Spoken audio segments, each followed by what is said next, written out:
السلام علیکم دوستو، ایسے روزانہ واقعات سننے کے لیے میرا چینل سبسکرائب کریں، شکریہ۔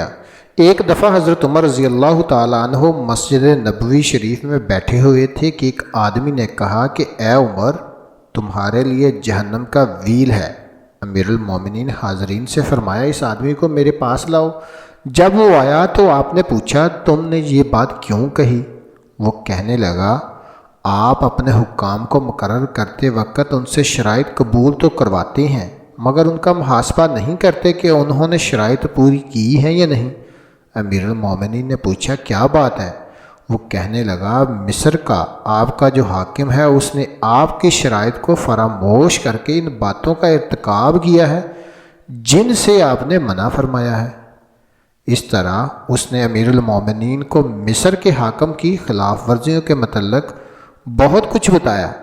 یہ شکایات سننے کے بعد امیر المومنین نے قبیلہ انصار کے 2 آدمیوں کو بغرض تفتیش مصر روانہ کیا اور ان سے فرمایا، تم دونوں مصر جاؤ اور حاکم کے متعلق وہاں کے لوگوں سے استفسار کرو۔ اگر اس آدمی نے مجھے غلط رپورٹ دی ہو تو آگاہ کرنا، اگر اس کی رپورٹ صحیح اور حاکم واقعی اپنی ذمہ داریوں میں کوتاہی کرتا ہے تو وقت ضائع کیے بغیر اسے لے کر میری خدمت میں پہنچو۔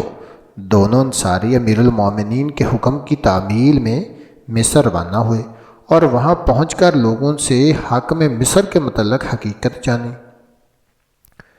انہیں وہاں سے وہی رپورٹ ملی جیسے مذکورہ شخص نے امیر المومنین سے شکایت کی تھی۔ چنانچہ ان دونوں نے حاکم کے گھر پہنچ کر دروازے پر دستک دی اور اندر آنے کی اجازت طلب کی۔ دربان نے جواب دیا، آج حاکم سے ملنے کی اجازت نہیں۔ دونوں انصاریوں نے کہا کہ حاکم کو ہمارے سامنے ضرور نکلنا پڑے گا، ورنہ ہم ابھی اس کا دروازہ پھونک دیں گے۔ اتنے میں ایک انصاری جلدی سے کہیں سے آگ کا شعلہ بھی لے کر آ گیا۔ اب دربان اندر داخل ہوا اور حاکم مصر کو اس کی خبر دی۔ حاکم گھر سے باہر نکلا تو ان دونوں نے کہا، ہم امیر المومنین کا پیغام لے کر آئے ہیں، تمہیں ہمارے ساتھ چلنا ہوگا۔ حاکم نے کہا، میری ایک ضرورت ہے، تھوڑی دیر کے لیے مہلت دو تاکہ تیاری کر لوں۔ انہوں نے کہا، امیر المومنین نے حکم دیا ہے کہ تمہیں ایک پل کی بھی مہلت نہ دی جائے۔ جب دونوں حاکم مصر کو لے کر مدینہ منورہ امیر المومنین عمر کی خدمت میں پہنچے تو اس نے سلام کیا، مگر امیر المومنین نے اس سے نہیں پہچانا کیونکہ اس کی حیت پہلے سے بہت بدل چکی تھی۔ وہ مصر کا حاکم بن کر جانے سے قبل گندمی رنگ کا انسان تھا، مگر جب مصر کی سرسبزی و شادابی اس کو راس آئی تو وہ گورا چٹا اور بھاری بھرکم انسان بن چکا تھا۔ اس لیے امیر المومنین نے تعجب سے پوچھا، تم کون ہو؟ اس نے عرض کیا، میں فلاں آدمی ہوں جس کو آپ نے مصر کا حاکم مقرر کیا تھا۔ امیر المومنین نے فرمایا، تیرا ناس ہو، جس بات سے تجھے منع کیا گیا تھا تو نے گلے لگا لیا، مگر جس بات کا حکم دیا تھا اس کو فراموش کر بیٹھا۔ اللہ کی قسم، میں تجھے ضرور عبرتناک سزا دوں گا۔ پھر امیر المومنین نے اون کا ایک پھٹا ہوا لباس، ایک لاٹھی اور صدقے میں آئی ہوئی 300 بکریاں منگوائیں اور اس حاکم مصر سے فرمایا، یہ لباس ذبح تن کرو۔ میں نے تمہارے باپ کو اس سے بھی ردی لباس پہنے ہوئے دیکھا۔